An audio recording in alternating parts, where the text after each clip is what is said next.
ನಮಸ್ತೆ ವೀಕ್ಷಕರೇ, ಅಮೋಘ್ ವಾರ್ತೆಗೆ ಸ್ವಾಗತ. ನಾನು ವಿದ್ಯಾ HR. ಈಗ ಮುಖ್ಯಾಂಶಗಳು. ಸಚಿವ ಸ್ಥಾನ ಸಿಗದಿರುವುದು ಸೇರಿದಂತೆ ಹಲವು ವಿಚಾರಗಳಿಂದ ಕೆಲವರು ಅಸಮಾಧಾನಗೊಂಡಿರುವುದು ಸಹಜ. ನೋವಿನಲ್ಲಿ ಇರುವವರಿಗೆ ಜೆಡಿಎಸ್ ಸದಾ ಬಾಗಿಲು ತೆರೆದಿದೆ. ಕೇಂದ್ರ ಸಚಿವ HD ಕುಮಾರಸ್ವಾಮಿ ಹೇಳಿಕೆ. ಲೋಕಸಭೆ ಚುನಾವಣೆಗೆ ಅಕ್ರಮ ಹಣ ಬಳಕೆಯ ಹಿಂದೆ ನಾಗೇಂದ್ರ ಪಾತ್ರವಿದೆ. ಇಡಿ ಹಾಗೂ CBI ತನಿಖೆ ಎದುರಿಸುತ್ತಿರುವ ಭ್ರಷ್ಟ ನಾಗೇಂದ್ರ ತಕ್ಷಣ ಮಂತ್ರಿ ಸ್ಥಾನಕ್ಕೆ ರಾಜೀನಾಮೆ ನೀಡಬೇಕು. ಮಾಜಿ ಸಚಿವ ಶ್ರೀರಾಮುಲು ಹೇಳಿಕೆ. ರಾಜೀನಾಮೆ ಪತ್ರ ಗಮನಿಸಿದಾಗ ಅನುಮಾನಗಳು ಮೂಡುತ್ತವೆ. ಪತ್ರದಲ್ಲಿ ದಿನಾಂಕ ಖಾಲಿ ಬಿಟ್ಟು ನಂತರ ಕೈಬರಹದಲ್ಲಿ ದಿನಾಂಕ ನಮೂದಿಸಿರುವುದು ಕಂಡುಬರುತ್ತದೆ. ಕೇಂದ್ರ ಸಚಿವ HD ಕುಮಾರಸ್ವಾಮಿ ಹೇಳಿಕೆ. ಎಲ್ಲರೂ ಪಕ್ಷದ ಕೆಲಸ ಮಾಡಿಕೊಂಡು ಹೋಗಬೇಕು. ಎಲ್ಲಾ ವಿಚಾರದ ಬಗ್ಗೆಯೂ ಮುಖ್ಯಮಂತ್ರಿಗಳಿಗೆ ಗೊತ್ತಿದೆ. ಮಾಜಿ ಸಚಿವ ದಿನೇಶ್ ಗುಂಡೂರಾವ್ ಹೇಳಿಕೆ. ವಾರ್ತೆಗಳ ವಿವರ. ಸಚಿವ ಸ್ಥಾನ ಸಿಗದಿರುವುದು ಸೇರಿದಂತೆ ಹಲವು ವಿಚಾರಗಳಿಂದ ಕೆಲವರು ಅಸಮಾಧಾನಗೊಂಡಿರುವುದು ಸಹಜ. ನೋವಿನಲ್ಲಿ ಇರುವವರಿಗೆ ಜೆಡಿಎಸ್ ಸದಾ ಬಾಗಿಲು ತೆರೆದಿದೆ. ಅವರ ಸಮಸ್ಯೆಗಳಿಗೆ ಪಕ್ಷದಲ್ಲಿ ಪರಿಹಾರ ಸಿಗಲಿದೆ ಎಂದು ಕೇಂದ್ರ ಸಚಿವ. ಭಾಳ ಜನ ನೋವಿನಲ್ಲಿದ್ದಾರೆ, ಹೇಳಿದ್ದಾರಲ್ಲ, ಭಾಳ ಜನ ಮಂತ್ರಿಗಳಾಗದೇ ಇರೋರು. ಇಲ್ಲ, ನಮ್ಮ ಮನಸ್ಸಿಗೆ ನೋವಾಗಿದೆ, ಆಘಾತ ಆಗಿದೆ, ನಮ್ಗೆ ಮಾತು ಕೊಟ್ಟಿದ್ರು, ಮಾತಿನ ಪ್ರಕಾರ ನಡ್ಕೊಳ್ಳಿಲ್ಲ ಅಂತಕ್ಕಂಥದ್ದು ನೀನು ಹೇಳ್ತಾರೆ. ಪಾಪ ನೋವಾಗಿರ್ತಕ್ಕಂಥದ್ದು ನಾನು ಗಮನಿಸಿದ್ದೀನಿ. ಬಹುಶಃ ಆ ನೋವಿನ ಒಂದು ಪರಿಹಾರಕ್ಕೆ ಮುಂದಿನ ದಿನಗಳಲ್ಲಿ ಅವರೇ ನಮ್ಮ JDSನ ಸಂಪೂರ್ಣ ಮುಗಿಸ್ತೀನಿ ಅಂತಾರಲ್ಲ, JDSನ ಮುಗಿಸೋದೇ ನನ್ನ ಮೊದಲನೇ ಕಾರ್ಯಕ್ರಮ ಅಂತೇಳಿ. ಬಹುಶಃ ಕಾಂಗ್ರೆಸ್ ಮುಗಿಸ್ತಕ್ಕಂಥದ್ದಕ್ಕೆ ಆ ನೋವಿನಲ್ಲಿರ್ತಕ್ಕಂಥವ್ರಿಗೆ ಒಂದು ಮಾತು ಹೇಳ್ತೀನಿ. JDS ಪಕ್ಷ ಯಾವಾಗಲೂ ನೊಂದವರಿಗೆ, ನೋವಲ್ಲಿರ್ತಕ್ಕಂಥವ್ರಿಗೆ, ಸಮಸ್ಯೆಗಳಿದ್ದಂಥವ್ರಿಗೆ ಪರಿಹಾರ ಕೊಡ್ತಕ್ಕಂಥ ಪಕ್ಷ ಇದೆ. ಆ ನೋವಿನಲ್ಲಿರ್ತಕ್ಕಂಥವ್ರಿಗೆ ಬಾಗಿಲು ತೆಗೆದಿರ್ತದೆ, ಆ ನೋವಿಗೆ ಪರಿಹಾರನೂ ದೊರಕ್ತದೆ ಅಂತಕ್ಕಂಥ ಹೇಳಲಿಕ್ಕೆ ಬಯಸ್ತೀನಿ. ಸರ್, ಗುಬ್ಬಿ ಶ್ರೀನಿವಾಸ್ ಅವರೇ ಹೇಳಿದ್ದಾರೆ ಸರ್, ಸಚಿವ ಸ್ಥಾನ ಸಿದ್ಧರಿಗೆ ಕುಮಾರಣ್ಣನನ್ನು ಕರೆದು ಮಂತ್ರಿ ಮಾಡಿ. ಅವರ ಭಾವನೆಗಳಿಗೆ ಇವತ್ತು ಅವರು ಇಲ್ಲ, ನನಗೆ ಕುಮಾರಸ್ವಾಮಿ ಕರೆದು ಮಂತ್ರಿ ಮಾಡಿದ್ರು ಅಂತಕ್ಕಂಥದ್ದನ್ನು ಅವ್ರು ಏನು ಹೇಳಿದ್ದಾರೆ ಅದರಲ್ಲಿ ಸತ್ಯವೂ ಇದೆ. ಅವರಲ್ಲಿ ಈಗ ಅವತ್ತಿನ ದಿನ ಅದು ನನ್ನ ಜೊತೆಯಲ್ಲಿ ಅತ್ಯಂತ ಪ್ರೀತಿ ವಿಶ್ವಾಸದಲ್ಲಿದ್ದಂಥವ್ರು, ಬಹುಶಃ ನನ್ನ ಜೊತೆಯಲ್ಲಿ ಅವ್ರ ಆತ್ಮೀಯತೆ ಏನಿತ್ತು, ಯಾರ ಜೊತೆನೂ ಅಂಥ ಆತ್ಮೀಯತೆ ಅವ್ರು ಇಟ್ಕೊಂಡಿರಲಿಲ್ಲ. ಆದರೆ 2013 ನಂತರ ಕೆಲವು ಟೀಮ್ಗಳು ನನ್ನಿಂದಲೇ ಬೆಳೆದ್ರಲ್ಲ, ಅವರುಗಳು ಕೆಲವರಿಗೆಲ್ಲ ಬ್ರೈನ್ ವಾಶ್ ಮಾಡ್ತಾ ಹೋದರು.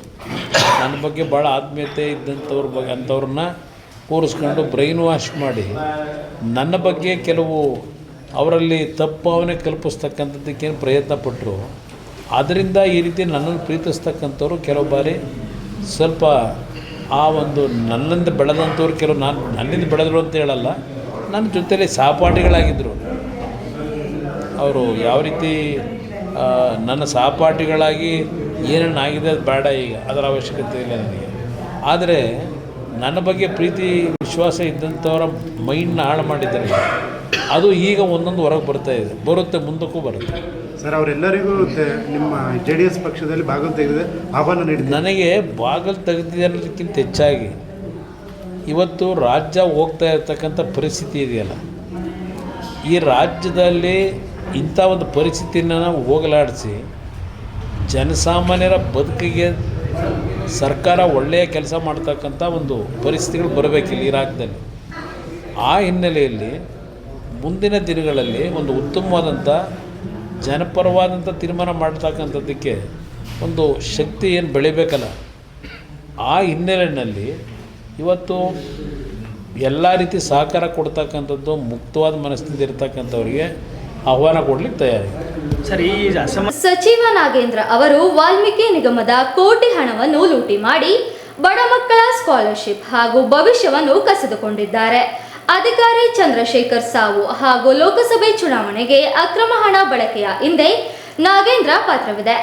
ಇಡಿ ಹಾಗೂ CBI ತನಿಖೆ ಎದುರಿಸುತ್ತಿರುವ ಭ್ರಷ್ಟ ನಾಗೇಂದ್ರ ತಕ್ಷಣ ಮಂತ್ರಿ ಸ್ಥಾನಕ್ಕೆ ರಾಜೀನಾಮೆ ನೀಡಬೇಕು ಎಂದು ಮಾಜಿ ಸಚಿವ ಶ್ರೀರಾಮುಲು ಆಗ್ರಹಿಸಿದರು. ಪರವಾಗಿ ನೀನು ಬಂದ ತಕ್ಷಣ ನೀನು ಹೇಳಿದ್ರಿ, ನಾನು ಒಪ್ಪುತ್ತೀನಿ, ಇಲ್ಲ ನಾಕೋಗಲ್ಲ. ಆದರೆ ಇವತ್ತು ಯಾರು ಕೂಡ ಇವತ್ತು ಅವ್ರ ಪರವಾಗಿ ಏನು ನಮ್ಮ ನಾಗೇಂದ್ರ ಅವರು ದಲಿತ ಅಂತೇಳಿ ಏನು ಹೇಳ್ತಾ ಇದ್ರು, ಅವರೆಲ್ಲರಿಗೂ ನನಗೆ ಕೇಳೋದಿಷ್ಟೇ, ಇಷ್ಟು ದೊಡ್ಡ ಅನ್ಯಾಯ ಮಾಡಿದಂಥ ಟೈಮಲ್ಲಿ ನಮ್ಮ ಮಕ್ಕಳಿಗೆ, ನಮ್ಮ ಮಕ್ಕಳನ್ನ ಭವಿಷ್ಯನ ಕಸ್ಕೊಂಡನ ಮನುಷ್ಯ. ಚಂದ್ರಶೇಖರನಂಥ ವ್ಯಕ್ತಿನ ಇವತ್ತು ಆತ್ಮಹತ್ಯೆ ಮಾಡ್ಕೊಂಡಂಥ ಕೆಲಸ ಅವ್ರು ಮಾಡಿದ್ದಾರೆ.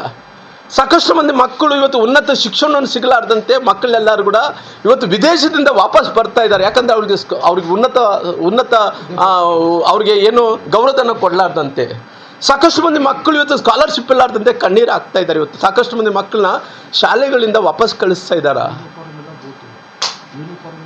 ಸಾಕಷ್ಟು ಮಂದಿ ಇವತ್ತು ಇಷ್ಟೊಂದು ಯೂನಿಫಾರ್ಮ್ ಇಲ್ಲ, ಬೂಟ್ಸ್ ಇಲ್ಲ, ಇಷ್ಟೊಂದು ಹಣವನ್ನು ನೀನೊಬ್ಬನೇ ತಿಂದ್ಬಿಟ್ಟಲ್ಲಪ್ಪ. ಅವತ್ತು ನೀನು ದಲಿತ ಅನ್ನೋಂಥದ್ದು ನಿನಗೆ ಕಾಣಲಿಲ್ಲ ನಾಗೇಂದ್ರ ಅವರೇ.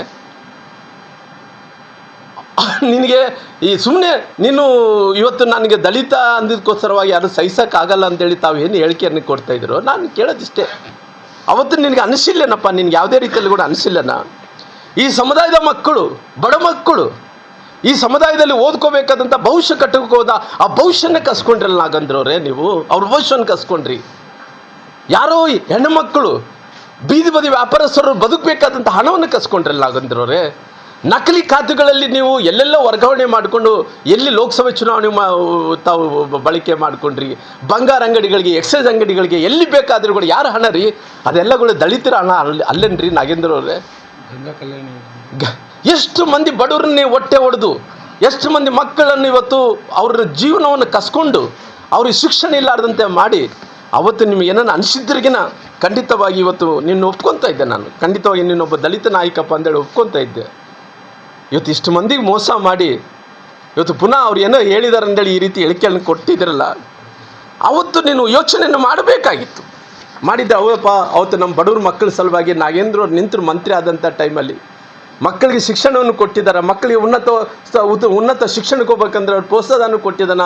ಗಂಗಾ ಕಲ್ಯಾಣ ಯೋಜನೆಯನ್ನು ಕೊಟ್ಟಿದ್ದಾನ. ಬಡವ್ರಿಗೆ ಮನೆ ಕೊಟ್ಟಿದ್ದಾನ. ನಾಗೇಂದ್ರವರು ಎಷ್ಟೋ ಒಳ್ಳೆ ಕೆಲಸ ಮಾಡಿದ್ದಾರೆ. ನಾನು ಅಪ್ರಿಷಿಯೇಟ್ ಮಾಡ್ತಾ ಇದ್ದೇನೆ ನಾಗೇಂದ್ರವ್ರೆ. ನಾನು ಹೇಳ್ತೀನಲ್ಲ, ನೀನು ಒಳ್ಳೆ ಕೆಲಸ ಮಾಡಿದರೆ ಅಪ್ರಿಷಿಯೇಟ್ ಮಾಡೋಂಥ ವಿಚಾರದಲ್ಲಿ ನಾನೇ ಮೊದಲನೇ ವ್ಯಕ್ತಿ. ಆದರೆ ನೀನು ಈ ರಾಜ್ಯಕ್ಕೆ ಜನರಿಗೆ ದಲಿತರ ಹಣವನ್ನು ನುಂಗಿ ಹಾಕಿಬಿಟ್ಟಿಲ್ಲಪ್ಪ. ಅದಕ್ಕೆ ಅದು ಕ್ಲಾರಿಫಿಕೇಷನ್ ಇಲ್ಲ. ಅದಕ್ಕೋಸ್ಕರವಾಗಿ ಇವತ್ತು ನಾನು ಈ ರಾಜ್ಯದ ಮುಖ್ಯಮಂತ್ರಿಗಳು ನಾನು ಕೇಳ್ತೀನಿ, ಇಂಥವ್ರನ್ನ ತಾವು ಮಂತ್ರಿಗಳು ಮಾಡಬೇಕಾಗಿತ್ತಾ?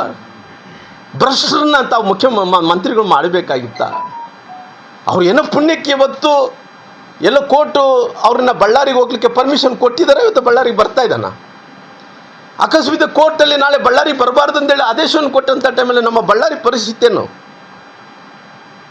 ಅವ್ರನ್ನೇನ ಜಿಲ್ಲಾ ಉಸ್ತುವಾರಿ ಮಂತ್ರಿಗಳು ಬೆಂಗಳೂರು ಮಾಡ್ತೀರಾ? ಅಕಸ್ಮಾತ್ ಕೋರ್ಟ್ ಏನನ್ನ ಆದೇಶವನ್ನು ಮಾಡಿ ಇಲ್ಲಪ್ಪ ಬಳ್ಳಾರಿ ಬರೋಕ್ಕಾಗಲ್ಲ ಅನ್ನೋಂಥ ಟೈಮಲ್ಲಿ ಯಾವ ಜಿಲ್ಲೆಗೆ ಮಾಡ್ತೀರಿ? ಬೆಂಗಳೂರಲ್ಲಂತೂ ಉಸ್ತುವಾರಿ ಮಂತ್ರಿಗಳು ಮಾಡಬೇಕಂದ್ರೆ ಆಲ್ರೆಡಿ ಇನ್ನು ಬೆಂಗಳೂರು ಮಂತ್ರಿಗಳು ಕೊಟ್ಟುಬಿಟ್ಟಿದ್ರಿ. ನಾಳೆ ಎಲ್ಲ ರೀತಿಯಲ್ಲೂ ಕೂಡ ನಾಗೇಂದ್ರವ್ರನ್ನ ಬಳ್ಳಾರಿ ಬರಲ್ಲೆಂದು ಕೋರ್ಟ್ ಆದೇಶ ಕೊಟ್ಟರೆ ನೀವೇನು ಅವ್ರು ಶೋಕೇಶ್ ಗೊಂಬೆಯಲ್ಲಿ ಶೋಕೇಶ್ ಮಾಡಿ ಬಂದಂಥವ್ರು ಹೋಗೋಂಥವ್ರು ಎಲ್ಲರೂ ಕೂಡ ಶೋಕೇಶ್ ಗೊಂಬೆ ಥರ ನಾಗೇಂದ್ರವ್ರು ನಿಲ್ಲಿಸಿ ಅವ್ರು ನಮಸ್ಕಾರ ಮಾಡಿ ಹೋಗಂತೀವ್ಯಾ? ಇವತ್ತು ಕಾಂಗ್ರೆಸ್ಸಿನ ಹೈಕಮಾಂಡ್ ಅನ್ನೋಂಥದ್ದು ಇವತ್ತು ಕೇವಲ ಭ್ರಷ್ಟರಿಗೆ ಇವತ್ತು ಆದ್ಯತೆಯನ್ನು ಕೊಡೋಂಥ ಕೆಲಸ ಆಗಿದೆ. ಅದಕ್ಕೋಸ್ಕರವಾಗಿ ನಾನು ಒತ್ತಾಯ ಮಾಡ್ತೀನಿ, ನಾಗೇಂದ್ರ ಅವರೇ, ನೀವು ನನ್ನ ವೈಯಕ್ತಿಕವಾಗಿ ನಾನು ಭಾಳ ತೀವ್ರವಾಗಿ ನಿಮ್ಮನ್ನು ಖಂಡಿಸ್ತೀನಿ. ನಾನು ಹೇಳಿದಿರಲ್ಲ ಅವತ್ತು ಏನೇನೋ ಯಾರ್ಯಾರೋ ಏನೇನೋ ಎಂದು ಹೇಳಿದಿರಲ್ಲ.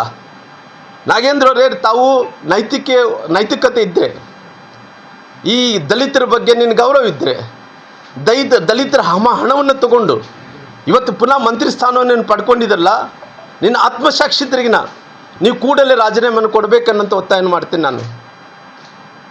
ಬಸವರಾಜು ಹೊರಟ್ಟಿ ಅವರ ಮೇಲೆ ಒತ್ತಡ ಹೇರಿ ವಿಧಾನ ಪರಿಷತ್ ಸಭಾಪತಿ ಸ್ಥಾನಕ್ಕೆ ಅವರಿಂದ ರಾಜೀನಾಮೆ ಪಡೆಯಲಾಗಿದೆ ಎಂಬ ಆರೋಪಗಳ ಬಗ್ಗೆ ನನಗೂ ಮಾಹಿತಿ ಬಂದಿದೆ ಎಂದು ಕೇಂದ್ರ ಸಚಿವ ಎಚ್.ಡಿ. ಕುಮಾರಸ್ವಾಮಿ ಹೇಳಿದರು. ಸುದ್ದಿಗಾರರೊಂದಿಗೆ ರಾಜೀನಾಮೆ ಪತ್ರ ಗಮನಿಸಿದಾಗ ಅನುಮಾನಗಳು ಮೂಡುತ್ತವೆ. ಪತ್ರದಲ್ಲಿ ದಿನಾಂಕ ಖಾಲಿ ಬಿಟ್ಟು ನಂತರ ಕೈಬರಹದಲ್ಲಿ ದಿನಾಂಕ ನಮೂದಿಸಿರುವುದು ಕಂಡುಬರುತ್ತದೆ. ಇದರಿಂದ ಮೊದಲೇ ಪತ್ರ ಸಿದ್ಧಪಡಿಸಿಕೊಂಡು ನಂತರ ಅವರನ್ನು ಕರೆಸಿ ರಾಜೀನಾಮೆ ಕೊಡಿಸಿರುವ ಸಾಧ್ಯತೆ ಇದೆ ಎಂಬ ಅಭಿಪ್ರಾಯ ಮೂಡುತ್ತದೆ ಎಂದು ಹೇಳಿದರು. ನನಗೂ ಆ ಮಾಹಿತಿ ಬಂತು.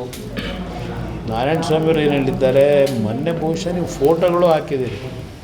ಹೊರಟ್ಟಿ ಅವರ ಮಧ್ಯದಲ್ಲಿ 8-10 ಜನ ಕಾಂಗ್ರೆಸ್ನ ನಾಯಕರುಗಳು, ಬಹುಶಃ ಮುಖ್ಯಮಂತ್ರಿಗಳು ಇದ್ದರು ಅಂತ ಕಾಣಿಸ್ತದೆ. ಅವರು ಕಾಂಗ್ರೆಸ್ನ ಅಧ್ಯಕ್ಷರು ಎಲ್ಲರೂ ಸೇರಿ ಒಂದು ಒತ್ತಡಗಳು ಹಲವಾರು ರೀತಿಯಲ್ಲಿ ಬ್ಲ್ಯಾಕ್ ಮೇಲ್ ತಂತ್ರನೂ ಮಾಡಿದ್ದಾರೆ. ಆ ರಾಜೀನಾಮೆ ಪತ್ರ ನೋಡಿದೆ. ಆ ಪತ್ರ ಬಹುಶಃ ಕಾಂಗ್ರೆಸ್ ಕಚೇರಿಯಿಂದಲೇ ಟೈಪ್ ಮಾಡ್ಕೊಂಡು ಬಂದಿರ್ಬೋದು ಅಂತಕ್ಕಂಥ ನನ್ನ ಅಭಿಪ್ರಾಯ. ಯಾಕೆಂದರೆ ಆ ದಿನದ ಡೇಟ್ ಏನಿದೆಯಲ್ಲ ಅದನ್ನು ಗ್ಯಾಪ್ ಬಿಟ್ಟಿದ್ದಾರೆ. ಅದನ್ನು ಪೆನ್ಸಿಲ್ನಲ್ಲೋ ಏನೋ ಒಂದು 7 ಅಂತ ಹಾಕಿದ್ದಾರೆ. 7/8/2026 ಅಂತಕ್ಕಂಥದ್ದು. ಆ 8/26 ಅಂತಕ್ಕಂಥದ್ದು 2026 ದಿನದ್ದು ಹಾಕಿ ಬಿಟ್ಟಿದ್ರು ಬ್ಲ್ಯಾಂಕು. ಅದನ್ನು ಕೈನಲ್ಲಿ ಅದು ಪೆನ್ನಲ್ಲಿ 7 ಅಂತ ತಿದ್ದಿದ್ದಾರೆ. ಅದು ನೋಡಿದಾಗ ಮೊದಲೇ ಎಲ್ಲ ರೆಡಿ ಮಾಡಿಕೊಂಡು ಅವ್ರನ್ನ ಕರೆಸಿ ಹೆದರಿಸಿ ರಾಜೀನಾಮೆ ಪಡೆದಿರ್ತಕ್ಕಂಥದ್ದು ಎದ್ದು ಕಾಣಿಸ್ತದೆ. ಎಲ್ಲರೂ ಪಕ್ಷದ ಕೆಲಸ ಮಾಡಿಕೊಂಡು ಹೋಗಬೇಕು. ಮುಖ್ಯಮಂತ್ರಿಗಳ ಜೊತೆ ಸಚಿವರುಗಳು ಬಂದಿದ್ದರು. ಎಲ್ಲ ವಿಚಾರದ ಬಗ್ಗೆಯೂ ಮುಖ್ಯಮಂತ್ರಿಗಳಿಗೆ ಗೊತ್ತಿದೆ ಎಂದು ಮಾಜಿ ಸಚಿವ ದಿನೇಶ್ ಗುಂಡೂರಾವ್ ಹೇಳಿದರು. ಹೇಳ್ತಾ ಇದ್ರು ಇವತ್ತು ಬಂದು ಹೋಗಿದ್ದಾರೆ, ಮತ್ತೆ ಬಂದು ಮಾತನಾಡ್ಕೊಂಡು ಹೋಗಿದ್ದಾರೆ. ಮತ್ತೆ ಅನೇಕ ಜನ ಎಲ್ಲ ನಮ್ಮ ಪಕ್ಷದ ಎಲ್ಲ ಲೀಡರ್ಸ್ ಮಿನಿಸ್ಟರ್ಸ್ ಎಲ್ಲ ಬಂದಿದ್ದಾರೆ. ಬೇರೆ ಇನ್ನೇನಿಲ್ಲ ಸರ್. ಕ್ಯಾಬಿನೆಟ್ ವಿಸ್ತರಣೆ ವಿಚಾರಕ್ಕೆ ಯಾವ ಮಾನದಂಡ? ಅದ್ರ ಬಗ್ಗೆ ನೋಡಿ ನಾನು ಮಾತಾಡೋಕೆ ಹೋಗಲ್ಲ. ಈಗಾಗಲೇ ಹೇಳಿದ್ದೀನಿ, ಆ ವಿಷಯದ ಬಗ್ಗೆ ನಾನು ಈಗಾಗಲೇ ಮಾತನಾಡಾಗಿದೆ. ಮತ್ತೊಮ್ಮೆ ಅದರ ಪುನರುಚ್ಚಾರ ಮಾಡುವಂತ ಅವಶ್ಯಕತೆ ಏನಿಲ್ಲ. ಇನ್ನು ಮುಂದೆ ಪಕ್ಷದ ಒಂದು ಕೆಲಸ ಕಾರ್ಯಗಳು ಮತ್ತು ಸರ್ಕಾರ ಚೆನ್ನಾಗಿ ನಡೀಬೇಕು, ಎಲ್ಲವನ್ನು ಮಾಡ್ಕೊಂಡು ಹೋಗಬೇಕಾಗುತ್ತೆ. ಮಂತ್ರಿಮಂಡಲದ ವಿಷಯದ ಬಗ್ಗೆ ನಾನು ಮತ್ತೆ ಇನ್ನೇನು ಮಾತಾಡೋಕೆ ಹೋಗಲ್ಲ. ಸರ್, ಈಗ ಒಂದು ಮಹಿಳಾ ಸ್ಥಾನವನ್ನ ಭರ್ತಿ ಮಾಡಬೇಕು ಅನ್ನೋದಿದೆ, ಇನ್ನೊಂದು ಇನ್ನೊಬ್ರು ಹಿರಿಯರಿಗೆ ಅವಕಾಶ ಮಾಡಿಕೊಡ್ಬೇಕು ಅಂತ ನೋಡಿ. ಅದಕ್ಕೆಲ್ಲ ನಮ್ಮ ಪಕ್ಷದ ಲೀಡರ್ಸ್ ಇದ್ದಾರೆ, ವರಿಷ್ಠರಿದ್ದಾರೆ, ಸಿಎಂ ಇದ್ದಾರೆ, ಎಲ್ಲ ಕೂತ್ಕೊಂಡು ತೀರ್ಮಾನ ಮಾಡ್ತಾರೆ. ದೆಹಲಿಗೆ ಹೋಗ್ತಾ ಇದ್ದಾರೆ. ಇದು ಅಧಿವೇಶನ 13ನೇ ತಾರೀಕು ಪ್ರಾರಂಭ ಆಗ್ತಾ ಇರೋದ್ರಿಂದ ಇದು ಎಲ್ಲಕ್ಕೂ ಕೂಡ ಇತ್ತೀಚೆಗೆ ಆಡಲೇಬೇಕಾಗ್ತದೆ ಮತ್ತು ಪೋರ್ಟ್ಫೋಲಿಯೋಗಳು ಕೂಡ ಹಂಚಿಕೆ ಆಗಲೇಬೇಕಾಗ್ತದೆ. ಈಗಾಗಲೇ ತಡ ಆಗಿದೆ, ಇನ್ನು ತಡ ಆಗಬಾರ್ದು. ಅದು ಶೀಘ್ರದಲ್ಲಿ ಆಗತ್ತೆ ಅಂತ ನನ್ನ ವಿಶ್ವಾಸ ಇದೆ. ಮನವರಿಕೆ ಮಾಡುವಂಥದ್ದು ಏನಿಲ್ಲ. ಎಲ್ಲ ನನಗೂ ಎಲ್ಲ ವಿಷಯಗಳು ಗೊತ್ತಿದೆ, ಅವ್ರಿಗೂ ಎಲ್ಲ ವಿಷಯಗಳು ಗೊತ್ತಿದೆ. ಬಂದು ಮಾತನಾಡ್ಕೊಂಡು ಹೋಗಿದ್ದಾರೆ. ಮತ್ತು ನಾವೆಲ್ಲ ಪಕ್ಷದ ನಿಷ್ಠಾವಂತರು ತಾನೆ. ಪಕ್ಷದಲ್ಲಿ ಎಲ್ಲ ನಾವು ಇಷ್ಟು ವರ್ಷ ಕೆಲಸ ಮಾಡ್ಕೊಂಡು ಬಂದಿದ್ದೀವಿ. ಅದರಿಂದ ಆ ವಿಚಾರದಲ್ಲಿ ಕೆಲವು ಸೌಜನ್ಯದ ಒಂದು ಡಿಸ್ಕಷನ್ ಹೊರತು ಬೇರೆ ಏನೇನಿಲ್ಲ. ನೋಡಿ, ಅದೆಲ್ಲ ನನಗೆ ಗೊತ್ತಿಲ್ಲ. ನಾನು ಅದ್ರ ಬಗ್ಗೆ ಮಾತಾಡೋಕೆ ಹೋಗಲ್ಲ. ಈಗಾಗಲೇ ಮಂತ್ರಿಮಂಡಲ ರಚನೆ ಆಗಿದೆ. ಒಂದು ಮಹಿಳಾ ಸದಸ್ಯರು ಆಗಬೇಕು. ಅದರ ಬಗ್ಗೆ ಖಂಡಿತ ಮಾಡ್ತಾರೆ. ಪೋರ್ಟ್ಫೋಲಿಯೋಗಳು ಹಂಚಿಕೆ ಆಗ್ತದೆ. ಬಾಕಿ ವಸೂಲಿ, ಈ ಖಾತಾ, ತ್ಯಾಜ್ಯ ನಿರ್ವಹಣೆ ಹಾಗೂ ರಸ್ತೆ ಅಭಿವೃದ್ಧಿಗೆ ಆದ್ಯತೆ ನೀಡಲಾಗುವುದು. ನಿಮ್ಮ ಅಭಿವೃದ್ಧಿಯೇ ನಮ್ಮ ಧ್ಯೇಯ ಎಂದು ನಗರಾಭಿವೃದ್ಧಿ ಸಚಿವರಾದ ಡಾಕ್ಟರ್ ಯತೀಂದ್ರ ಸಿದ್ದರಾಮಯ್ಯ ತಿಳಿಸಿದರು. ವಿಜಯಪುರ ಮಹಾನಗರ ಪಾಲಿಕೆ ಸಭಾಭವನದಲ್ಲಿ ನಡೆದ ವಿಜಯಪುರ ಮಹಾನಗರ ಪಾಲಿಕೆ ಹಾಗೂ ವಿಜಯಪುರ ನಗರಾಭಿವೃದ್ಧಿ ಪ್ರಾಧಿಕಾರದ ಪ್ರಗತಿ ಪರಿಶೀಲನಾ ಸಭೆಯನ್ನು ನಡೆಸಿದ ಸಚಿವರು ನಗರದ ಕುಡಿಯುವ ನೀರು, ಸ್ವಚ್ಛತೆ, ತ್ಯಾಜ್ಯ ನಿರ್ವಹಣೆ, ಆಸ್ತಿ ತೆರಿಗೆ, ವಾಣಿಜ್ಯ ಮಳಿಗೆಗಳ ಬಾಡಿಗೆ ವಸೂಲಿ, ಈ ಖಾತಾ, ರಸ್ತೆ ಅಭಿವೃದ್ಧಿ ಸೇರಿದಂತೆ ವಿವಿಧ ಅಭಿವೃದ್ಧಿ ಕಾರ್ಯಕ್ರಮಗಳ ಪ್ರಗತಿಯನ್ನು ಸಚಿವರು ಪರಿಶೀಲಿಸಿದರು. ನಂತರ ಮಾತನಾಡಿದ ಸಚಿವರು, ಮಳೆಯ ಹಿನ್ನೆಲೆಯಲ್ಲಿ ಕುಡಿಯುವ ನೀರು ಕಲುಷಿತಗೊಳ್ಳದಂತೆ ಅಗತ್ಯ ಮುನ್ನೆಚ್ಚರಿಕಾ ಕ್ರಮಗಳನ್ನು ಕೈಗೊಂಡು ಸಾರ್ವಜನಿಕರಿಗೆ ಶುದ್ಧ ಕುಡಿಯುವ ನೀರು ಪೂರೈಕೆಯಾಗುವಂತೆ ಅಧಿಕಾರಿಗಳು ಖಚಿತಪಡಿಸಿಕೊಳ್ಳಬೇಕು. ಮಹಾನಗರ ಪಾಲಿಕೆಗೆ ಬರಬೇಕಿರುವ ಆಸ್ತಿ ತೆರಿಗೆ ಹಾಗೂ ವಾಣಿಜ್ಯ ಮಳಿಗೆಗಳ ಬಾಡಿಗೆಯನ್ನು ಯಾವುದೇ ಬಾಕಿ ಉಳಿಸದೆ ಪರಿಣಾಮಕಾರಿಯಾಗಿ ವಸೂಲಿ ಮಾಡಬೇಕು. ತೆರಿಗೆ ಹಾಗೂ ಇತರೆ ಆದಾಯ ಮೂಲಗಳ ವಸೂಲಾತಿಯನ್ನು ಹೆಚ್ಚಿನ ಪ್ರಗತಿಯಲ್ಲಿ ಸಾಧಿಸಬೇಕು. ನಗರದಲ್ಲಿ ಈಗಾಗಲೇ 2 ವಿಕೇಂದ್ರೀಕೃತ ತ್ಯಾಜ್ಯ ನಿರ್ವಹಣಾ ಕೇಂದ್ರಗಳು ಕಾರ್ಯನಿರ್ವಹಿಸುತ್ತಿದ್ದು, ಇನ್ನು 2 ಘಟಕಗಳ ನಿರ್ಮಾಣ ಕಾಮಗಾರಿ ಪ್ರಗತಿಯಲ್ಲಿದೆ. ಈ ಕಾಮಗಾರಿಗಳನ್ನು ಶೀಘ್ರವಾಗಿ ಪೂರ್ಣಗೊಳಿಸಿ ನಗರದ ತ್ಯಾಜ್ಯ ನಿರ್ವಹಣೆಯನ್ನು ಮತ್ತಷ್ಟು ಪರಿಣಾಮಕಾರಿಯಾಗಿ ಅನುಷ್ಠಾನಗೊಳಿಸಬೇಕು. ಮಹಾನಗರ ಪಾಲಿಕೆಯಲ್ಲಿ ಖಾಲಿ ಇರುವ ಹುದ್ದೆಗಳನ್ನು ಶೀಘ್ರ ಭರ್ತಿ ಮಾಡುವ ಕುರಿತು ಅಗತ್ಯ ಕ್ರಮ ಕೈಗೊಳ್ಳಬೇಕು. ವಿಶೇಷವಾಗಿ ಪೌರ ಕಾರ್ಮಿಕರ ಖಾಲಿ ಹುದ್ದೆಗಳನ್ನು ಭರ್ತಿ ಮಾಡಿ ನಗರ ಸ್ವಚ್ಛತಾ ವ್ಯವಸ್ಥೆಯನ್ನು ಬಲಪಡಿಸಬೇಕು ಎಂದು ಹೇಳಿದರು. ಸಭೆಯಲ್ಲಿ ಸಚಿವರಾದ ಡಾಕ್ಟರ್ ಎಂಬಿ ಪಾಟೀಲ್, ವಿಜಯಪುರ ಮಹಾಪೌರರಾದ ಸಂಗಣ್ಣ ಕರಡಿ, ಉಪಮಹಾಪೌರರಾದ ಸುಮಿತ್ರಾ ಜಾಧವ್, ವಿಜಯಪುರ ನಗರಾಭಿವೃದ್ಧಿ ಪ್ರಾಧಿಕಾರದ ಅಧ್ಯಕ್ಷರಾದ ಗಂಗಾಧರ್ ಸಂಬಣ್ಣ, ಮಹಾನಗರ ಪಾಲಿಕೆ ಆಯುಕ್ತರಾದ ವಿಜಯಕುಮಾರ್ ನಕ್ಕಳಿಕೆ ಸೇರಿದಂತೆ ವಿವಿಧ ಇಲಾಖೆಗಳ ಅಧಿಕಾರಿಗಳು ಉಪಸ್ಥಿತರಿದ್ದರು. ಸಂವಿಧಾನವು ಕೇವಲ ಕಾನೂನುಗಳ ಪುಸ್ತಕವಲ್ಲ, ಅದು ದೇಶದ ಪ್ರತಿಯೊಬ್ಬ ಪ್ರಜೆಯ ಸ್ವಾಭಿಮಾನ, ಸ್ವಾತಂತ್ರ್ಯ ಮತ್ತು ಸಮಾನತೆಯ ಭರವಸೆಯಾಗಿದೆ. ಯುವಕರು ಸಂವಿಧಾನದ ಆಶಯಗಳನ್ನು ತಿಳಿದುಕೊಂಡು ಸಮಾಜದಲ್ಲಿ ಸಹಬಾಳ್ವೆ ಮತ್ತು ಸಮಾನತೆಯ ವಾತಾವರಣ ನಿರ್ಮಿಸಲು ಮುಂದಾಗಬೇಕು ಎಂದು ಸಂಸದ ಶ್ರೇಯಸ್ ಎಂ ಪಟೇಲ್ ಕರೆ ನೀಡಿದರು. ಡಾಕ್ಟರ್ ಬಿಆರ್ ಅಂಬೇಡ್ಕರ್ ಭವನದಲ್ಲಿ ಜಿಲ್ಲಾ ಬಾಬು ಜಗಜೀವನ್ ರಾಮ್ ಕ್ಷೇಮಾಭಿವೃದ್ಧಿ ಸಂಘದ ವತಿಯಿಂದ ಹಮ್ಮಿಕೊಳ್ಳಲಾಗಿದ್ದ ಪ್ರತಿಭಾ ಪುರಸ್ಕಾರ ಹಾಗೂ ನಿವೃತ್ತ ನೌಕರರ ಸನ್ಮಾನ ಸಮಾರಂಭ ಉದ್ಘಾಟಿಸಿ ಮಾತನಾಡಿದ ಅವರು, ದೇಶದ ಮೊದಲ ಉಪಪ್ರಧಾನಿ ಬಾಬು ಜಗಜೀವನ್ ರಾಮ್ ಹಾಗೂ ಸಂವಿಧಾನದ ಶಿಲ್ಪಿ ಡಾಕ್ಟರ್ ಬಿಆರ್ ಅಂಬೇಡ್ಕರ್ ಅವರು ಸಾಮಾಜಿಕ ನ್ಯಾಯ, ಸಮಾನತೆ ಹಾಗೂ ಶೋಷಿತ ಸಮುದಾಯಗಳ ಹಕ್ಕುಗಳಿಗಾಗಿ ನಡೆಸಿದ ಹೋರಾಟ ಇಂದಿಗೂ ಪ್ರಸ್ತುತವಾಗಿದೆ. ಸಮಾಜದ ಎಲ್ಲ ವರ್ಗಗಳ ಅಭಿವೃದ್ಧಿಗೆ ಇವರಿಬ್ಬರ ಕೊಡುಗೆ ಅಪಾರವಾದದ್ದು. ಅವರ ಆದರ್ಶಗಳನ್ನು ಮುಂದಿನ ಪೀಳಿಗೆಗೆ ಕೊಂಡೊಯ್ಯುವ ಜವಾಬ್ದಾರಿ ನಮ್ಮೆಲ್ಲರ ಮೇಲಿದೆ. ಸಂವಿಧಾನ ಪ್ರತಿಯೊಬ್ಬ ಭಾರತೀಯನಿಗೆ ಸಮಾನ ಹಕ್ಕು, ಅವಕಾಶವನ್ನು ಕಲ್ಪಿಸಿದೆ. ತಾವು ಸಂಸದನಾಗಿ, ಜನಪ್ರತಿನಿಧಿಯಾಗಿ ಕಾರ್ಯನಿರ್ವಹಿಸಲು ಸಾಧ್ಯವಾಗಿರುವುದರ ಹಿಂದೆ ಡಾಕ್ಟರ್ ಅಂಬೇಡ್ಕರ್ ರೂಪಿಸಿದ ಸಂವಿಧಾನದ ಶಕ್ತಿ ಇದೆ. ಹೀಗಾಗಿ ಯುವ ಜನತೆ ಸಂವಿಧಾನವನ್ನು ಆಳವಾಗಿ ಅಧ್ಯಯನ ಮಾಡಬೇಕು ಎಂದು ಹೇಳಿದರು. ಸಮಾಜದ ಎರಡು ಮುದ್ದುಗಳು ಅಂತ ಹೇಳ್ಬೋದು. ಒಂದು doctor B R Baba Saheb Ambedkar ಸಾಹೇಬ್ರು, ಒಂದು ಜಗಜೀವನ್ ರಾಮ್ ಸಾಹೇಬ್. ಯಾಕಂತೇಳಿದ್ರೆ ಅವರಿರುವಂತಹ ಒಂದು ದೂರದೃಷ್ಟಿ, ಶಿಕ್ಷಣ ಬಗ್ಗೆ ಇರುವಂತಹ ಅಪಾರವಾದಂತಹ ಗೌರವ ಹಾಗೂ ಸಮಾಜದ ಕಟ್ಟಕಡೆ ವ್ಯಕ್ತಿಗೂ ನ್ಯಾಯ ದೊರಕಿಸುವಂತಹ ಒಂದು ಛಲ, ಅದರಿಂದನೇ ನಾವಿವತ್ತು ಒಂದು ನೆಮ್ಮದಿಯಾಗಿ ನಾವು ಬಾಳ್ಲಿಕ್ಕೆ ಸಾಧ್ಯ ಆಗ್ತದೆ. ಯಾಕಂತೇಳಿದ್ರೆ ಇವತ್ತು ನಮ್ಮ ದೇಶ ಅತ್ಯಂತ ಬಲಿಷ್ಠವಾದಂತಹ ರಾಷ್ಟ್ರ, ನಮ್ಮ ಭಾರತ ರಾಷ್ಟ್ರ. ಆ ರಾಷ್ಟ್ರಕ್ಕೆ ಏನಾದ್ರು ಸ್ವತಂತ್ರವಾಗಿ ನಾವು ಇದೀವಿ ಅಂತ ಅದಕ್ಕೆ ಕಾರಣಕರ್ತರು doctor B R Baba Saheb Ambedkar Saheb ಅಂತ ಹೆಮ್ಮೆಯಿಂದ ನಾನು ಹೇಳಕ್ಕೆ ಇಷ್ಟಪಡ್ತೀನಿ. ಇವತ್ತು ನಾನು ಯಾವ ಭಾಷಣದಲ್ಲಿ ಹೋಗಿರ್ಲಿ, ಯಾವ್ದಾಗ್ಲಿ ನಾನು ಮುಂದೆ ಕೇಳ್ಕೊಳ್ಳೋದು ಒಂದೇ, ನಮ್ಮ ಮುಂದಿನ ಯುವ ಪೀಳಿಗೆಗೆ ಏನು ಸಾಹೇಬ್ ನಮಗೆ ಸಂವಿಧಾನವನ್ನ ಕೊಟ್ಟಿದ್ದಾರೆ, ಆ ಸಂವಿಧಾನವನ್ನ ತಿಳ್ಕೊಳ್ಳುವಂಥದ್ದು ನಮ್ಮೆಲ್ಲರ ಜವಾಬ್ದಾರಿ ಆಗಿ ಇರ್ತದೆ. ಆ ಪವಿತ್ರವಾದಂತಹ ಗ್ರಂಥದಲ್ಲಿ ಎಲ್ಲಾದರೂ ಒಂದ್ರಿಂದ ಅದರಲ್ಲೂ ಒಂದಾದಂತದೇ ನಮ್ಮ ಸಂವಿಧಾನ. ಅದರಿಂದನೇ ನೀವು ನೆಮ್ಮದಿಯಾಗಿ ಸ್ವತಂತ್ರವಾಗಿ ನಾವು ಪ್ರಪಂಚದಲ್ಲಿ ಮುಕ್ತವಾಗಿರ್ತೀವಿ ಕಾರಣ ಅಂತ ಹೇಳಿದ್ರೆ ಅದು ಸಂವಿಧಾನ. ಇವತ್ತು ನಿಮ್ಗೆಲ್ಲ ಗೊತ್ತಿರುವಂಗೆ ನಮ್ಮ ಬಾಬು ಜಗಜೀವನ್ ಬಿಜೆಪಿ ರಾಜ್ಯ ಪ್ರಧಾನ ಕಾರ್ಯದರ್ಶಿ ಪ್ರೀತಂ ಜೇಗೌಡ ಮಾತನಾಡಿ, ಪ್ರತಿಯೊಬ್ಬ ತಾನು ಯಾವ ಜಾತಿಯಲ್ಲಿ ಹುಟ್ಟಬೇಕು ಎಂಬುದನ್ನು ಆಯ್ಕೆ ಮಾಡಿಕೊಂಡು ಹುಟ್ಟುವುದಿಲ್ಲ. ಆದರೆ ಹುಟ್ಟಿದ ನಂತರ ಸಮಾಜದ ವ್ಯವಸ್ಥೆ, ಆಚರಣೆ ಮತ್ತು ಅಸಮಾನತೆಗಳ ಪರಿಣಾಮವನ್ನು ಎದುರಿಸಬೇಕಾಗುತ್ತದೆ. ಸಾವಿರಾರು ವರ್ಷಗಳಿಂದ ದಲಿತ ಸಮುದಾಯ ಸಾಮಾಜಿಕ ಶೋಷಣೆ ಅನುಭವಿಸಿದೆ. ಇಂತಹ ಐತಿಹಾಸಿಕ ಹಿನ್ನೆಲೆ ಇರುವ ಸಮುದಾಯಗಳು ಸ್ವಾಭಿಮಾನದ ಬದುಕಿಗಾಗಿ ಮೀಸಲಾತಿ ಕೇಳುವುದರಲ್ಲಿ ಯಾವುದೇ ತಪ್ಪಿಲ್ಲ. ಸ್ವಾತಂತ್ರ್ಯ ಬಂದು 8 ದಶಕಗಳು ಕಳೆದರೂ ಸಮಾಜದಲ್ಲಿ ಸಂಪೂರ್ಣ ಸಮಾನತೆ ಸಾಧಿಸಲು ಸಾಧ್ಯವಾಗಿಲ್ಲ. ಶತಮಾನಗಳಷ್ಟು ಹಳೆಯ ಸಾಮಾಜಿಕ ಅಸಮಾನತೆಯನ್ನು ಕೆಲವೇ ದಶಕಗಳಲ್ಲಿ ಸಂಪೂರ್ಣವಾಗಿ ನಿವಾರಿಸುವುದು ಸುಲಭವಲ್ಲ. ಆದ್ದರಿಂದ ಮೀಸಲಾತಿಯನ್ನು ಸಮರ್ಪಕವಾಗಿ ಜಾರಿಗೊಳಿಸುವ ಅಗತ್ಯವಿದೆ ಎಂದು ಹೇಳಿದರು. ನಾವು ಕ್ರಾಂತಿಕಾರಿ ಬದಲಾವಣೆಗಳು ಮಾಡಬೇಕು ಅಂತ ಹೇಳಿದ್ರೆ ಇದು 1 ದಿನ 2 ದಿನ 1 ತಿಂಗಳು 1 ವರ್ಷದಲ್ಲಿ ಆಗೋದಿಲ್ಲ. ಶತಮಾನಗಳಿಂದ ಸಮಾಜ ಶೋಷಣೆಗೊಳಗಾಗಿದೆ. ಯಾರು ಒಪ್ತಾರೋ ಬಿಡ್ತಾರೋ, ನಾನು ಅಪ್ಲಿಕೇಶನ್ ಹಾಕೊಂಡು ಒಕ್ಕಲಿಗ ಹಾಕ್ಬೇಕು ಅಂತೇಳಿ ನಾನು ಹುಟ್ಟಿಲ್ಲ. ನಾನು ಒಕ್ಕಲಿಗನಾಗ ಹುಟ್ಟಿರೋ ಅಂಥದ್ದು ದೇವರ ಒಂದು ಕೃಪೆ ಅಂತ ಹೇಳಿರ್ಬೋದು, ಅಥವಾ ಸಾಂದರ್ಭಿಕ. ಹಂಗಂತ ಯಾರೋ ಒಬ್ರು ದಲಿತರಾಗಿ ಹುಟ್ಟಿದ್ದಾರೆ ಅಂತ ಹೇಳಿದ್ರೆ ಯಾರು ಅಪ್ಲಿಕೇಶನ್ ಹಾಕೊಂಡು ಹುಟ್ಟಿರಲ್ಲ. ನಾವೆಲ್ಲರೂ ಭೂಮಿ ಮೇಲೆ ಬಂದಂತ ಸಂದರ್ಭದಲ್ಲಿ ನಮಗೆ ಗೊತ್ತಾಗೋದು ನಮ್ಮ ಆಚರಣೆ, ನಮ್ಮ ಪದ್ಧತಿ ಎಲ್ಲ ಗೊತ್ತಾಗೋಂಥದ್ದು ಬೆಳೀತಾ ನಾವು ನೂರಾರು ವರ್ಷ ಅಲ್ಲ, ಸಾವಿರಾರು ವರ್ಷಗಳ ಏನೊಂದು ಇತಿಹಾಸವನ್ನ ಕೆದಕ್ ನೋಡಿದ್ರೆ ಶೋಷಣೆಗೊಳಗಾಗಿರೋ ಸಮಾಜ ಯಾವುದು ಅಂತ ಹೇಳಿದ್ರೆ ನಮ್ಮ ಸಹೋದರ ಆಗಿರುವಂತ ದಲಿತ ಸಮಾಜ. ಅದರಲ್ಲಿ ಯಾವುದು ಮಡಿವಂತಿಕೆ ಇಲ್ಲ ಹೇಳಿ. ಹಾಗಾಗಿ ಇನ್ನೂ ನೂರಾರು ವರ್ಷಗಳ ಕಾಲ ಏನು ನಮಗೆ ರಿಸರ್ವೇಶನ್ ಇರಬೇಕು ಅಂತ ಹೇಳಿ ಕೇಳಿದ್ರೆ ಯಾವುದೇ ರೀತಿಯಾದಂತ ಅಂಜಿಕೆ ಅಥವಾ ಮಡಿವಂತಿಕೆ ಇಟ್ಕೊಳ್ಳೋಂತ ಅವಶ್ಯಕತೆ ಇಲ್ಲ ಅಂತದನ್ನ ನಿಮ್ಮ ಮನಸ್ಸಿಗೆ ಮೊದಲನೇ ನೀವು ಕನ್ವಿನ್ಸ್ ಮಾಡ್ಕೊಳ್ಳಿ. ಸ್ವತಂತ್ರ ಬಂದು 75-80 ವರ್ಷ ಆಗಿದೆ. ಶತಮಾನಗಳಿಂದ ಆಗಿರುವಂತ ತಪ್ಪುಗಳನ್ನ 75 ವರ್ಷದಲ್ಲಿ ನಾವು ಸರಿಪಡಿಸೋದಕ್ಕಾಗತ್ತಾ ಅಂತ ಹೇಳಿದ್ರೆ ಖಂಡಿತ ಇಲ್ಲ. ಆದ್ರೆ ಅಂಬೇಡ್ಕರ್ ಸಾಹೇಬರು ಕೊಟ್ಟಂತ ಸಂವಿಧಾನದಲ್ಲಿ ಅದರ ಪ್ರಾರಂಭ ಆಗಿದೆ.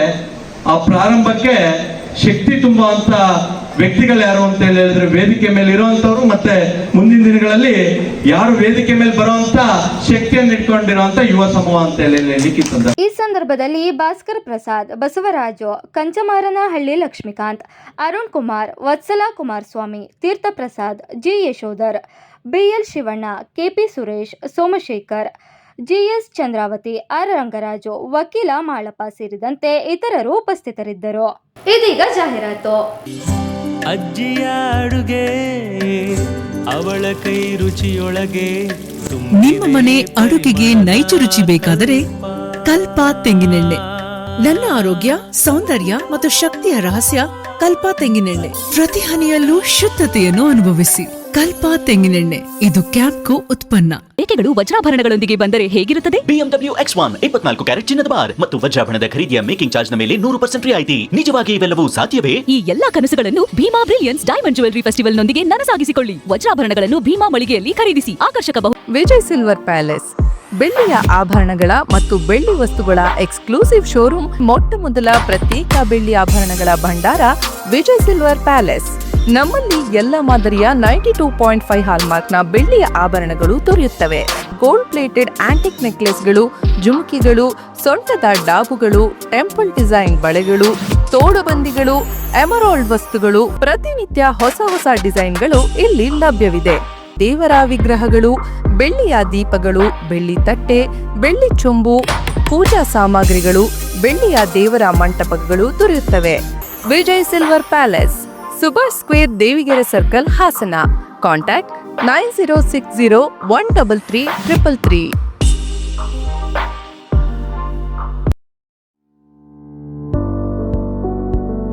ಮನೆ ಕಟ್ಟೋದು ಒಂದು ಕನಸಾದ್ರೆ ಆ ಕನಸಿಗೆ ಜೀವ ತುಂಬೋದು ಫರ್ನಿಚರ್ಸ್. ಬ್ಯೂಟಿಫುಲ್ ಹೌಸ್ ಏನೋ ಇದೆ, ಬಟ್ ಕಂಪ್ಲೀಟ್ ಫೀಲಿಂಗ್ ಇಲ್ಲ. ಸೊ ನಿಮ್ಮ ಮನೆಗೆ ಹೊಸ ಲುಕ್ ಕೊಡಬೇಕು ಅಂದ್ರೆ welcome to hitech furnitures. Luxury sofas, stylish dining set, premium bedroom collections, modern office furnitures, ನಿಮ್ಮ ಮನೆಗೆ ಬೇಕಾಗುವಂತಹ ಎಲ್ಲ ಫರ್ನಿಚರ್ಸ್ ಇಲ್ಲಿ ಸಿಗುತ್ತೆ. ಅದು ಕೂಡ premium quality, latest designs, friendly service ಜೊತೆಗೆ ಅಫೋರ್ಡಬಲ್ ಪ್ರೈಸ್ ಕೂಡ ಸಿಗುತ್ತೆ. ಹೈಟೆಕ್ ಫರ್ನಿಚರ್ ಅಲ್ಲಿ ಅವೈಲೇಬಲ್ ಇರುವಂತಹ ಡಿಫರೆಂಟ್ ವುಡನ್ ಕಲೆಕ್ಷನ್ಸ್ ಗಳಲ್ಲಿ teak wood, sheesham wood, rose wood ಹೀಗೆ ಪ್ರತಿಯೊಂದು ಮೆಟೀರಿಯಲ್ಗೂ ಅದರದೇ ಆದ ಸ್ಟ್ರೆಂತ್, ಡ್ಯೂರಬಿಲಿಟಿ, ಫಿನಿಶಿಂಗ್ ಮತ್ತು ಸ್ಟೈಲ್ ಇದೆ.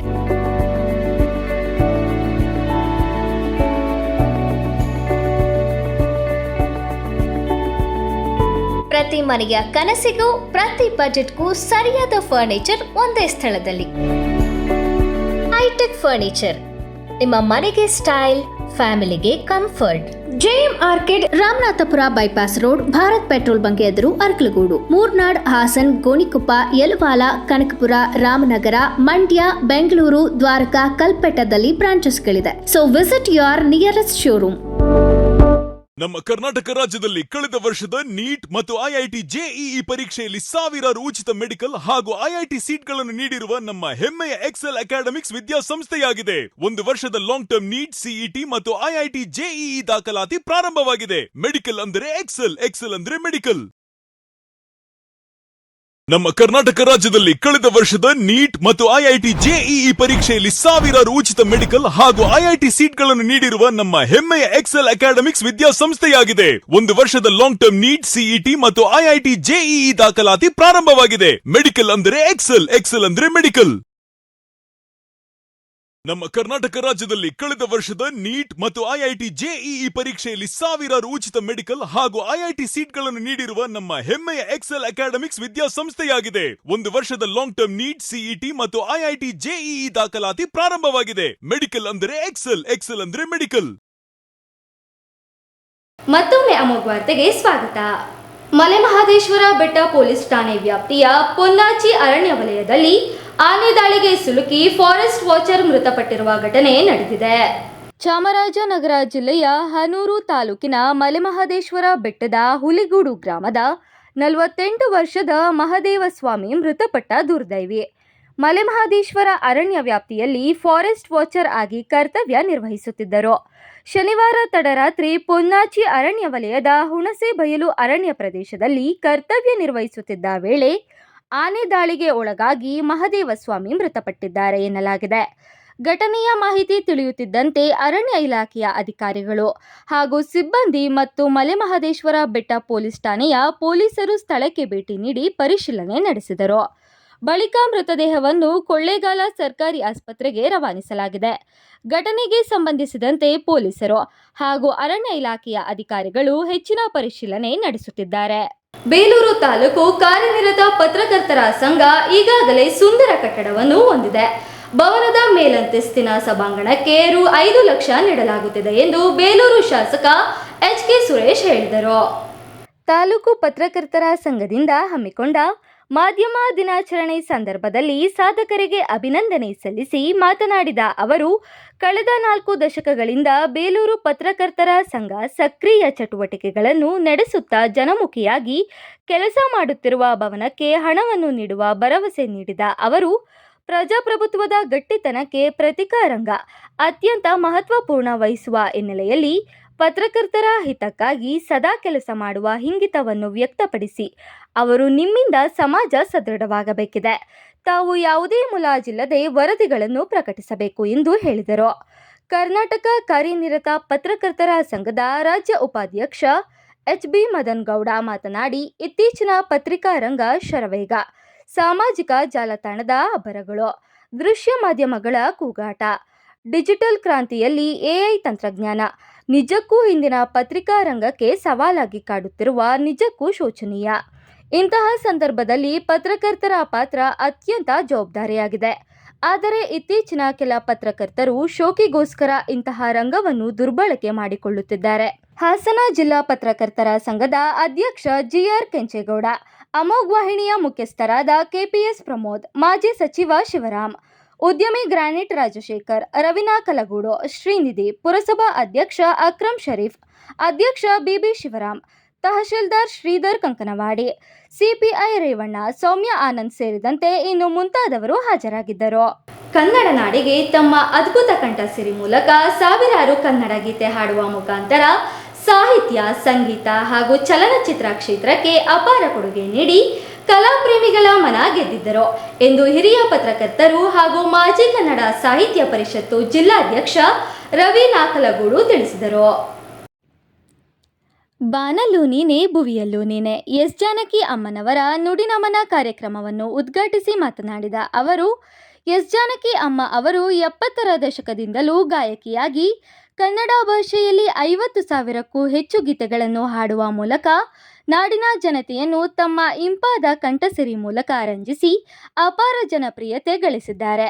ಅವರ ಜೀವನದ ಕೊನೆಗಳಿಗೆಯಲ್ಲೂ ಸಾಂಸ್ಕೃತಿಕ ನಗರಿ ಮೈಸೂರಿನಲ್ಲಿ ಜೀವನ ಕಳೆದು ಅಲ್ಲದೆ ತಮ್ಮ ಅಂತಿಮ ವಿಧಿವಿಧಾನ ನೆರವೇರಿಸಿಕೊಂಡು ಕನ್ನಡ ನಾಡಿನ ಮೇಲೆ ತಮ್ಮಲ್ಲಿ ಕನ್ನಡ ಪ್ರೇಮವನ್ನು ಮೆರೆದಿದ್ದಾರೆ ಎಂದು ಹೇಳಿದರು. ಕನ್ನಡ ಸಾಹಿತ್ಯ ಪರಿಷತ್ ಮಾಜಿ ಅಧ್ಯಕ್ಷ ML ವಿಷ್ಣು ಪ್ರಕಾಶ್ ಮಾತನಾಡಿ, ಧಾರಾವಾಹಿಗಳಿಗೆ ಮನಸೋತು ಹೋಗಿರುವ ಈ ಆಧುನಿಕ ಕಾಲದಲ್ಲಿ ಅಪಾರ ಸಂಖ್ಯೆಯಲ್ಲಿ ಮಹಿಳೆಯರು ಗಾಯಕಿ ಎಸ್ ಜಾನಕಿ ಅಮ್ಮನವರ ನುಡಿನಮನ ಕಾರ್ಯಕ್ರಮಕ್ಕೆ ಭಾಗವಹಿಸಿ ಶ್ರದ್ಧಾಂಜಲಿ ಅರ್ಪಿಸುತ್ತಿರುವುದು ಸಾಹಿತ್ಯ ಕ್ಷೇತ್ರಕ್ಕೆ ಹೊಸ ಶಕ್ತಿ ತುಂಬಿದೆ ಎಂದು ಹೇಳಿದರು. ಕಾರ್ಯಕ್ರಮದಲ್ಲಿ ತಾಲೂಕು ಕಾರ್ಯನಿರತ ಪತ್ರಕರ್ತರ ಸಂಘದ ಅಧ್ಯಕ್ಷ P ಶಿವಕುಮಾರ್, ಕಿರಣ್ ರಾಜು, ಎನ್ ರವಿಕುಮಾರ್, ಪ್ರಶಾಂತ್, ರಶ್ಮಿ, ಮಂಜುಳಾ, ಚಂದ್ರಶೇಖರ್ ಹಾಜರಾಗಿದ್ದರು. ಕೊನೆಯಲ್ಲಿ ಮತ್ತೊಮ್ಮೆ ಮುಖ್ಯಾಂಶಗಳು. ಸಚಿವ ಸ್ಥಾನ ಸಿಗದಿರುವುದು ಸೇರಿದಂತೆ ಹಲವು ವಿಚಾರಗಳಿಂದ ಕೆಲವರು ಅಸಮಾಧಾನಗೊಂಡಿರುವುದು ಸಹಜ. ನೋವಿನಲ್ಲಿ ಇರುವವರಿಗೆ JDS ಸದಾ ಬಾಗಿಲು ತೆರೆದಿದೆ. ಕೇಂದ್ರ ಸಚಿವ HB ಕುಮಾರಸ್ವಾಮಿ ಹೇಳಿಕೆ. ಲೋಕಸಭೆ ಚುನಾವಣೆಗೆ ಅಕ್ರಮ ಹಣ ಬಳಕೆಯ ಹಿಂದೆ ನಾಗೇಂದ್ರ ಪಾತ್ರವಿದೆ. ಇಡಿ ಹಾಗೂ CBI ತನಿಖೆ ಎದುರಿಸುತ್ತಿರುವ ಭ್ರಷ್ಟ ನಾಗೇಂದ್ರ ತಕ್ಷಣ ಮಂತ್ರಿ ಸ್ಥಾನಕ್ಕೆ ರಾಜೀನಾಮೆ ನೀಡಬೇಕು. ಮಾಜಿ ಸಚಿವ ಶ್ರೀರಾಮುಲು ಹೇಳಿಕೆ. ರಾಜೀನಾಮೆ ಪತ್ರ ಗಮನಿಸಿದಾಗ ಅನುಮಾನಗಳು ಮೂಡುತ್ತವೆ. ಪತ್ರದಲ್ಲಿ ದಿನಾಂಕ ಖಾಲಿ ಬಿಟ್ಟು ನಂತರ ಕೈಬರಹದಲ್ಲಿ ದಿನಾಂಕ ನಮೂದಿಸಿರುವುದು ಕಂಡುಬರುತ್ತದೆ. ಕೇಂದ್ರ ಸಚಿವ HB ಕುಮಾರಸ್ವಾಮಿ ಹೇಳಿಕೆ. ಎಲ್ಲರೂ ಪಕ್ಷದ ಕೆಲಸ ಮಾಡಿಕೊಂಡು ಹೋಗಬೇಕು. ಎಲ್ಲಾ ವಿಚಾರದ ಬಗ್ಗೆಯೂ ಮುಖ್ಯಮಂತ್ರಿಗಳಿಗೆ ಗೊತ್ತಿದೆ. ಮಾಜಿ ಸಚಿವ ದಿನೇಶ್ ಗುಂಡೂರಾವ್ ಹೇಳಿಕೆ. ಮುಂದಿನ ವಾರ್ತಾ ಪ್ರಸಾರದೊಂದಿಗೆ ಮತ್ತೆ ಭೇಟಿಯಾಗೋಣ. ವಂದನೆಗಳು.